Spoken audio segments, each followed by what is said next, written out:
ॐ वक्रतुण्ड महाकाय सूर्यकोटिसमप्रभा निर्विघ्नं कुरु मे देव सर्वकार्येषु सर्वदा। बोलो गजानंद भगवान की जय। श्री रामचंद्र भगवान की जय।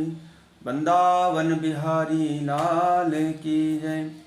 आज हम श्री रामचरितमानस में वर्णित सुंदरकांड के अंतर्गत विभीषण शरणागति जो दोहा क्रमांक 41 से 49 तक का जो बीच का जो मध्य प्रसंग है, जिसमें विभीषण जी भगवान श्री रामचंद्र जी के पास में जाते हैं और रामचंद्र जी उनका राज्याभिषेक करते हैं, वहाँ तक के प्रसंग को विभीषण शरणागति के नाम से जाना जाता है।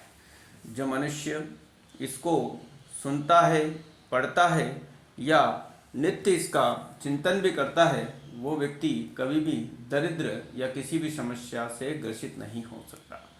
भगवान श्री रामचंद्र जी की शरण में आया हुआ मनुष्य सदैव निर्भय रहता है। बोलो सियावर रामचंद्र भगवान की जय। सियावर रामचंद्र की जय। जब रावण ने विभीषण जी को भरी सभा में लात मारकर निकाल दिया और उस समय वो बड़े ही अपमानित हुए। अपमानित होकर जब वो अपने चारों मंत्रियों के साथ आकाश मार्ग में गए और सबको सुनाकर वे ऐसा कहने लगे, श्री राम जी सत्य संकल्प और सर्व समर्थ हैं, प्रभु हैं और तुम्हारी सभा काल के वश है, अतः मैं अब श्री रघुवीर जी की शरण में जाता हूँ, मुझे दोष न देना। ऐसा कहकर विभीषण जी जैसे ही चले उसी समय राक्षस आयुहीन हो गए। शिव जी कहते हैं, जिस स्थान पर साधु का अपमान होता है उस स्थान पर समस्त कल्याण की हानि हो जाती है। रावण ने जैसे ही विभीषण का त्याग किया उसी क्षण वो अभागा हो गया और उसी समय वो आयुहीन हो गया। उसके मस्तक पर आयु का जो वरदान भगवान के द्वारा दिया गया था, वो आयु का वरदान उसका निष्फल हो गया। विभीषण जी हर्षित होकर मन में अनेकों मनोरथ करते हुए वो भगवान श्री रामचंद्र जी के पास चले। वे सोचते थे, मैं जाकर उन कोमल चरणों को अपने हृदय में स्थापित करूंगा, जो लाल रंग के हैं, सुंदर चरण हैं, उनके दर्शन करूंगा, जो सेवकों को सुख देने वाले हैं, जिन चरणों का स्पर्श करने से ऋषि पत्नी अहिल्या तर गई और जो दंडक वन को पवित्र करते हुए पूरे ऋषि मुनियों का उद्धार करते हुए उन चरणों को जानकी जी ने हृदय में धारण कर रखा है, जो कपट मृग के साथ पृथ्वी पर विचरते थे, उन कपट मृग को दौड़कर जिन्होंने चरण कमल से साक्षात शिव रूपी सरोवर में विराजते हैं, मेरा अहोभाग्य है कि उन्हीं को आज मैं देखूंगा। जिन चरणों की पादुकाओं को भरत जी ने अपने मस्तक पर धारण करके और अपने हृदय कमल पर धारण करके जिन चरणों के उन्होंने अपने सिंहासन पर रखकर जिनकी पूजन करते हुए 14 वर्ष से जो राज्य कर रहे हैं, आज मुनि चरण कमलों को अभी जाकर इन नेत्रों से देखूंगा। इस प्रकार से प्रेम और सहित विचार करते हुए शीघ्र ही समुद्र के इस पार आ गए और वानरों ने विभीषण को देखा और जाना कि शत्रु का कोई खास दूत आया है। उन्होंने सुग्रीव जी से तुरंत जाकर सूचना दी और कहा कि रावण का भाई आपसे मिलने आया है। प्रभु श्री राम जी ने कहा, हे मित्र, तुम क्या समझते हो, तुम्हारी क्या राय है? वानरराज सुग्रीव ने कहा, महाराज सुनिए, राक्षसों की यह कोई माया जान पड़ती है, नहीं तो रावण का यह भाई जो इच्छा अनुसार रूप धरने में समर्थ है, ये किस प्रकार से आया है? हो सकता है हमें छलने या हमारा भेद लेने के लिए आया है। हमें इसको बांध लेना चाहिए और उसको दंड देना चाहिए। हे मित्र, तुमने जिस नीति को बताया है वो नीति अच्छी है, परंतु मेरा एक प्रण है। श्री रामचंद्र जी कहते हैं, इस प्रकार मेरा यह प्रण है कि मैं शरणागतों की सदैव रक्षा करता हूँ, उनके भय का नाश कर देता हूँ। भगवान के वचनों को सुनकर हनुमान जी बड़े हर्षित हुए और मन ही मन कहने लगे कि भगवान कितने शरणागत वत्सल हैं, वो शरण में आए हुए कि अपने पिता की भांति सदैव प्रेम करते हैं। श्री राम जी फिर बोले, जो मनुष्य अपने अहित का अनुमान करके शरण में आए हुए का त्याग कर देते हैं, वे पामर हैं, पापमय हैं, उन्हें देखने से भी हानि होती है। जो मनुष्य मेरी शरण में करोड़ों ब्राह्मणों की हत्या कर कर भी आता है, उसे भी मैं उसी समय त्यागने योग्य नहीं मानता, क्योंकि जो ही मेरे सन्मुख होता है तो ही उसके करोड़ों जन्मों के पाप नष्ट हो जाते हैं। भगवान श्री रामचंद्र जी कहते हैं, मेरे सन्मुख कोई पापी मनुष्य भी आकर पाप युक्त नहीं हो सकता, वो पाप मुक्त हो जाता है। पापी का यह सहज स्वभाव होता है कि मेरा भजन उसे कभी नहीं सुहाता। यदि वह रावण का भाई निश्चय दुष्ट हृदय का होता तो क्या वह मेरे सन्मुख आ सकता था, क्योंकि मेरे सामने कोई भी पापी मनुष्य नहीं आता। जिसके मन में मेरे प्रति श्रद्धा भाव होता है वही मेरे सन्मुख आ सकता है। जो मनुष्य निर्मल मन का होता है वही मुझे पाता है। मुझे कपट और छल छिद्र नहीं सुहाते। यदि उसे रावण ने भेद लेने को भेजा है तब भी है सुग्रीव, अपने को कुछ भी भय या हानि नहीं है। क्योंकि हे सुग्रीव, क्या तुम नहीं जानते, क्योंकि हे सखे, जिस जगत में जितने भी राक्षस है, अकेला लक्ष्मण उनको क्षण भर में मारने के लिए सक्षम है। यदि वो भयभीत होकर मेरे शरण में आया है तो उसमें प्राणों की तरह रखूंगा, अपने हृदय में स्थान दूंगा। कृपा के धाम से रघुनाथ जी ने हंसकर कहा, दोनों ही स्थितियों में उसे ले आओ। तब अंगद और हनुमान जी सहित सुग्रीव जी कृपालु श्री रघुनाथ जी की जय हो ऐसा कहते हुए चले गए। विभीषण जी को आदर सहित आगे करके वानर फिर वहां चले जहां करुणा की खान श्री रघुनाथ जी थे। नेत्रों को आनंद का दान देने वाले अत्यंत शुकद दोनों भाइयों को विभीषण ने दूर से ही देखा। फिर शोभा के धाम से रघुनाथ जी को देखकर वे पलक मारना रोक कर ठिठक कर स्तब्ध होकर एकटक देखते ही रह गए। भगवान की विशाल भुजाएं हैं, लाल कमल के समान नेत्र हैं और शरणागत का भय नाश करने वाला सांवला शरीर है। तुलसीदास जी लिखते हैं, बहुरी राम छवि धाम बिलोकी, रहे ठटुक एकटक पल रोकी, भुज प्रलंब कंजारुन लोचन, श्यामल गात प्रणत भय मोचन। सिंह के कैसे कंधे हैं, विशाल वक्ष स्थल चौड़ी छाती, अत्यंत शोभा दे रहा है। असंख्य कामदेवों के मन को भी मोहित करने वाला मुख है।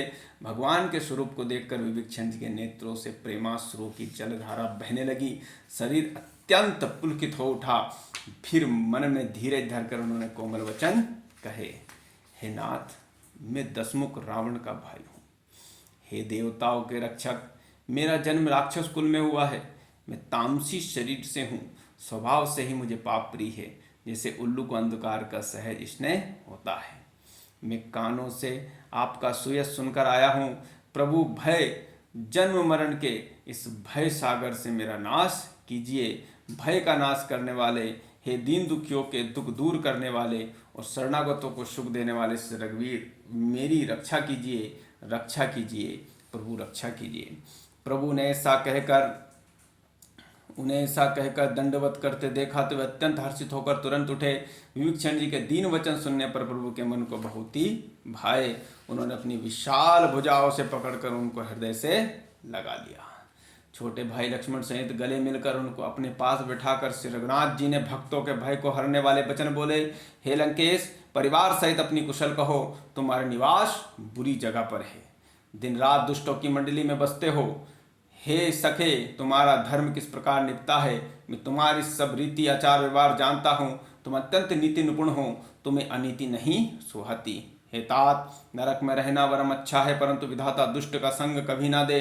विभीषण ने कहा, हे रघुनाथ जी, अब आपके चरणों का दर्शन कर कुशल से हूँ। जो आपने अपना सेवक जानकर मुझ पर दया की है, तब तक जीवन की कुशल नहीं और ना स्वप्न में भी मन को शांति है, जब तक वह शोक के घर काम को छोड़कर शिवराज जी को नहीं भजता।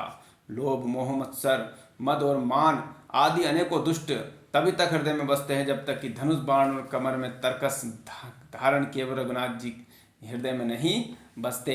ममता पूर्ण अंधेरी रात है जो राग द्वेषी रूपी उल्लुकों को सुख देने वाली है। वह ममता रूपी रात्रि अभी तक जीव के मन में बसती है, जब तक प्रभु आपका प्रताप रूपी सूर्योदय नहीं होता।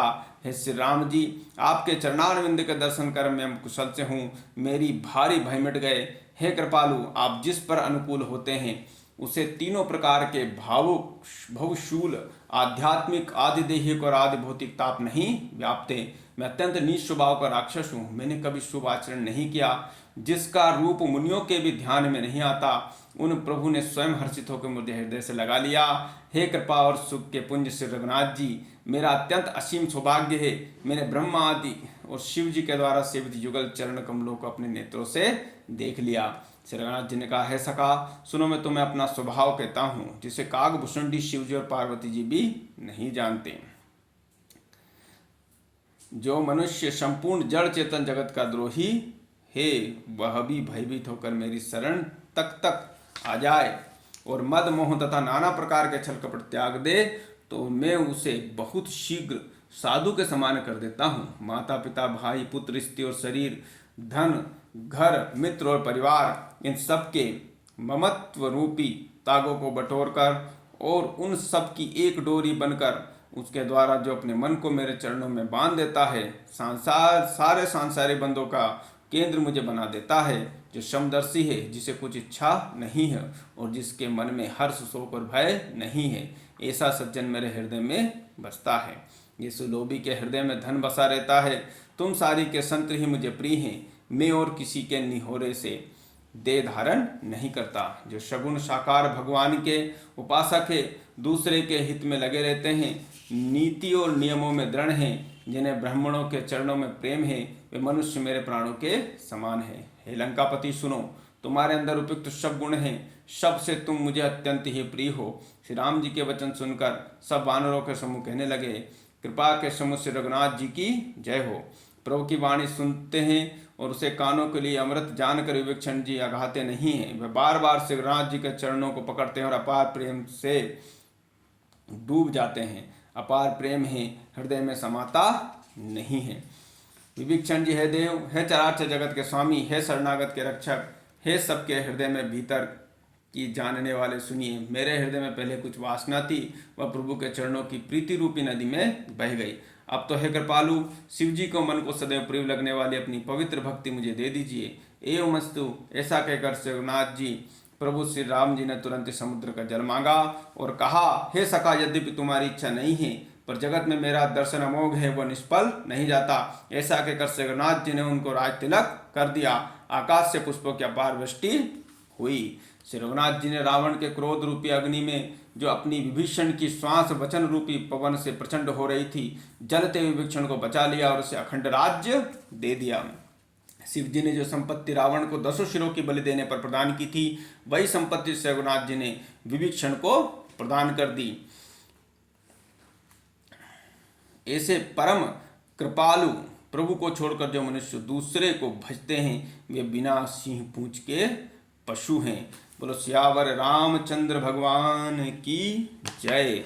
जो संसार में विभीषण की तरह सारे सांसारिक बंधनों का त्याग करते हुए, अपने दुष्ट संगियों का त्याग करते हुए, जो संसार में सत्य संगियों के शरण में जाता है, जो भगवान श्री रामचंद्र जी की शरण में जाता है, उसे पूरे संसार का वैभव प्राप्त होता है और भुक्ति और मुक्ति प्राप्त होती है।